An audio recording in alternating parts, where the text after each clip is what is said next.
જળતાંડવ બાદ તબાહીના દ્રશ્યો સામે આવ્યા। ધોધમાર વરસાદથી ખેડૂતોને આર્થિક ફટકો પડ્યો। મગફળી અને લીલો ઘાસચારો પાણીમાં તબાહ થયો છે। ઓજત, મધુવંતી, સાબરી નદીના પાણીએ તબાહી મચાવી। ધોધમાર વરસાદે ખેડૂતોને રાતા પાણીએ રડાવ્યા છે।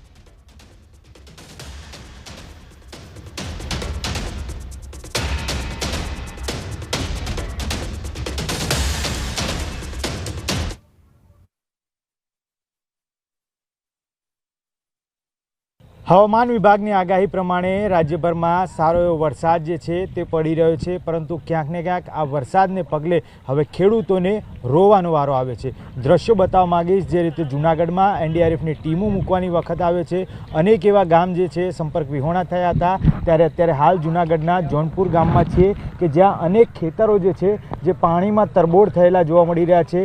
આ દ્રશ્યો આપ જોઈ શકો છો, જોનપુર વિસ્તારના ખેતરોના દ્રશ્યો છે કે જ્યાં મગફળી વાવેલી છે તે મગફળી અત્યારે હાલ વિનાશ નોતરી રહી હોય અને ખેડૂતોને રોવડાઈ રહી હોય તે પ્રકારના દ્રશ્યો છે। કેટલાક ખેડૂતો છે તેમની સાથે વાતચીત કરવાનો પ્રયત્ન કરીશું, પરંતુ તમામ જે દ્રશ્યો આપ જોઈ શકો છો કે તેમના એકરોમાં જે વાવવામાં આવેલી મગફળી જે છે તે તમામ અત્યારે હાલ ધોવાઈ ગઈ છે। એટલે કે હવે સરકારને આ બાબતે કંઈક વિચારણા કરવી પડી શકે તેવો નોબત છે તે આવી છે। કેટલાક ખેડૂતો છે તે ખેડૂતો સાથે સૌપ્રથમ વાતચીત કરવાનો પ્રયત્ન કરીશું।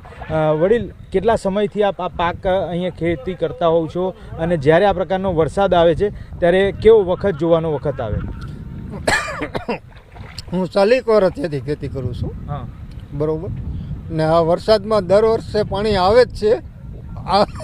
આ વખતે વધારે પાણી આવ્યું છે ને આ વખતે વધારે નુકસાની છે।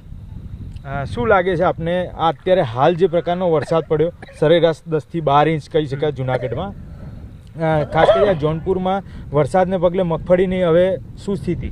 અટાણે છે ને મગફળી આ વધારે જે ઉપરવાસથી પાણી આવ્યું ને અહીં જોનપુરમાં એટલો વરસાદ છે, 10 ઇંચ એટલો, મેંદરડા બાજુ 12 ઇંચ છે વરસાદ, અને એ હિસાબે પાણી બધું ભેગું થઈને આવેલું છે। હાબરી, બળોદરી અને મધુવંતી એ 3-4 નદીનું પાણી ભેગું થયું ને માંડવીમાં એકદમ છે ને ધોવાણ થઈ ગયેલું છે, જમીનનું ધોવાણ થઈ ગયું હિસાબે છે ને માંડવી ચોખ્ખી થઈ ગઈ, અને આ બધું માંડવી 5 દી થાય ને ત્યાં ડોડો બધા કાળા પડી ગયા અને સુકાઈ જાય। ખેડૂતને હોય 100% આમાં નુકસાની થઈ જવાની છે। જેમ જેમ પાણી ઉતરતું જાય ને એમ જેમ માંડવી છે ને ધોવાણ થતું જાય ને દેહ ખાતી જાય ચોખ્ખી, બીબડા દેખાઈ ગયા બાળને બધાને। આમ તો સામાન્ય રીતે જ્યારે વરસાદ પડતો હોય છે તે કે ખેડૂતો માટે લાભદાયક હોય છે, ખેતી માટે પણ લાભદાયક હોય છે। આ પ્રકારનો વરસાદ છે તે ક્યારેક નુકસાન પણ નોતરતું હોય છે। અન્ય કેટલાક ખેડૂતો છે તેમની સાથે વાતચીત કરીશું। સામાન્ય રીતે આ પ્રકારનો વરસાદ જ્યારે 10 થી 12 ઇંચ થતો હોય છે ત્યારે ખેતીમાં લાભદાયક થતો હોય છે। આ પ્રકારનો એક ઝાટકે પડેલો વરસાદ કેવી રીતે વિનાશ નોતરી શકે? આ વખતે 10 થી 12 ઇંચ ઉપરવાસમાં વરસાદ પડ્યો, એની મધુવંતી, ઓજત અને સાબરી નદીના પાણી, આ અમારું અહીંયા આ ગામ ગણીને જોનપુર તો ઘેડનું નાકું ગણાય છે। આ વિસ્તારમાં બધી જ નદીઓના પાણીનો પ્રવાહ એકસાથે નીકળે છે, એટલે અંદાજિત 5 થી 6 ફૂટના લેવલે પાણી એકદમ ગેલ છે।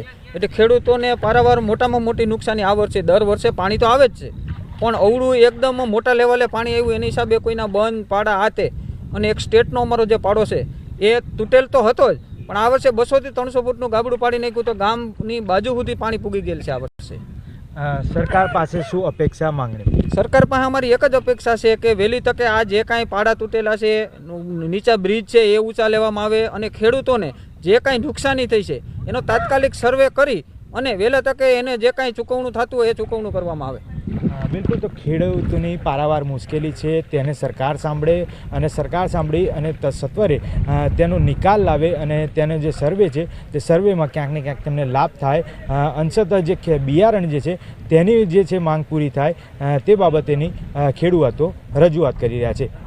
કેમેરામેન સાથે મૌલિક દામેચા, ન્યૂઝ 18 જૂનાગઢ।